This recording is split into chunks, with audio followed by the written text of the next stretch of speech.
So, Hillary, in building community connections as an educator, and when I say community connections, I mean in the school, outside the school, like-minded folks, like-minded educators, and wellness, what strategies have you found effective in fostering those supportive relationships amongst other educators? What works for Hillary? We are in a safe space for Hillary today, you all. And as we navigate this, and we, again, will talk more about this in future workshops, safe space looks different for everyone. And right now, in this space, this feels safe for Hillary. So she needs to be honest, and I'm allowing her or opening that door and welcoming her to feel safe. So what have you found effective in fostering those supportive relationships? I'm laughing just because of, the focus of today in that question. But ultimately my answer to it is, connections are actually one of my favorite things. Like, I'm very big on networking. I've always been very big on networking. I went to a high school where I always tell people, like, if you went to that school, your family, it doesn't matter if you graduated in 2025 or 2005, like, your family. So I'm really big on networking and connections. And so I think that that's actually probably one of the most important things. And it's even as simple as knowing what your kids' parents do.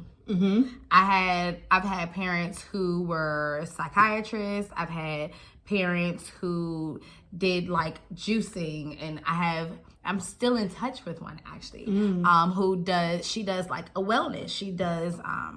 She does juices, she does meal preps, and she does like twice a week. She has like this workout group, and she started that as her own wellness because she was caregiving for a child with a severe physical disability. And so she started doing that to make herself feel better, because she was like so depressed when the child fell ill, and she gained a lot of weight, and she just did not like where she was. So it started off as her own wellness thing. And so she would come in and talk to the teachers like, hey, I'm doing juicing. Hey, I'm doing meal prep. Hey, do you want to try this? And so, that was one connection that I started to build.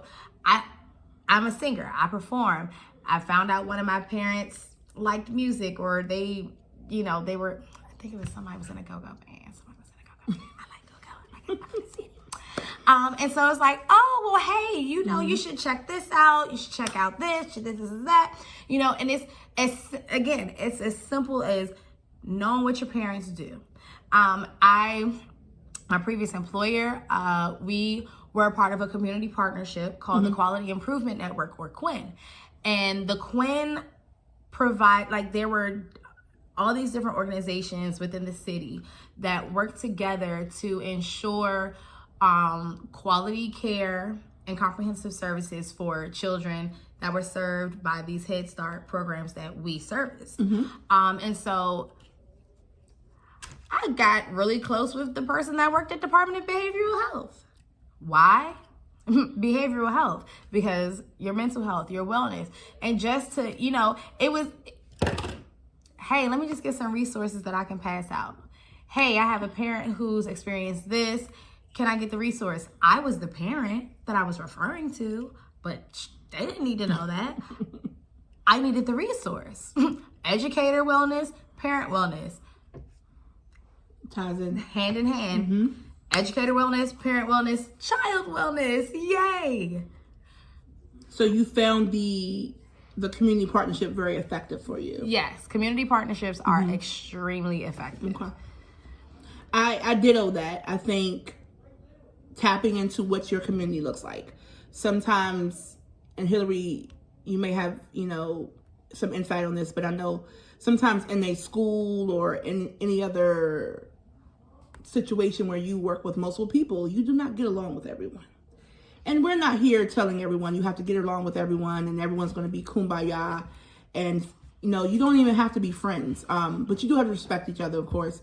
However, when you build community and connection with someone, even if it's one other person in your space, or you tapped into people that's outside of your space, where you all come together and you support each other. You toss around resources, you toss around yoga groups, you toss bike riding, or go out to eat. You can go by the water. Whatever makes you feel well. You can go bowling, you can go to Top Golf, whatever you feel makes you feel well, and you can talk about what you have in connection with each other. Hey, I'm struggling with some students in my classroom with this, or I'm struggling to show up as my best self every day. What are some tips and tricks you have for me? Because it's always going to be someone that can support you. And I think that's super important to name. You're not going to get along with everyone, am I right?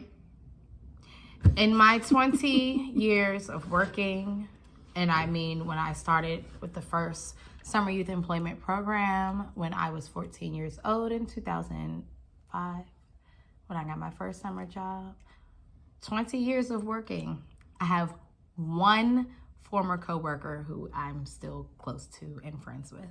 Because no, you don't get along with everybody you work with. And something my mama told me, you're not supposed to. Everybody is not your friend.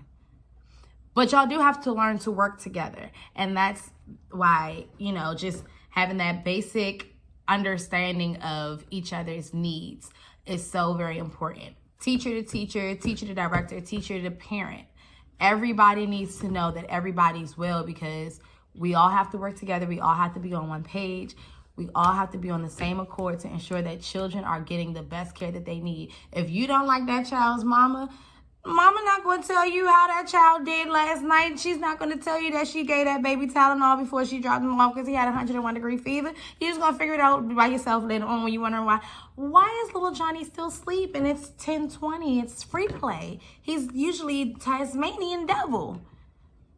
So it's super important to tap in, whether you click with someone or not. It's super important to tap in and build that relationship so you can foster that supportive relationship amongst each other. And as Hillary stated, whether it's with another teacher, whether it's with a parent or a guardian, because sometimes it's not necessarily the biological parent that's caring for them, tap into it. And again, I want to stress this, I cannot stress this enough, that you have to self-reflect on what's going on within you so you can show up and be your best self. So you can find the resources that you need and for your youth to show up and be well. I definitely thank you, Hillary, for talking with me today. It is important that we continue to have these conversations. We will be back soon. I will be back soon. Other educators will be back soon. Don't forget to tap in with me, Shayna, so we can dive deeper on this topic in a 1-hour free workshop offered in October. Don't forget to tap in if you found this to be exciting, if you found this to be helpful, or you just want to add to the conversation. We love when you add to the conversation. Yeah, because I am not the know-all, end-all, etc. The way I also practice my craft is from learning from others as well, as I'm also teaching you. Thank you. Thank you.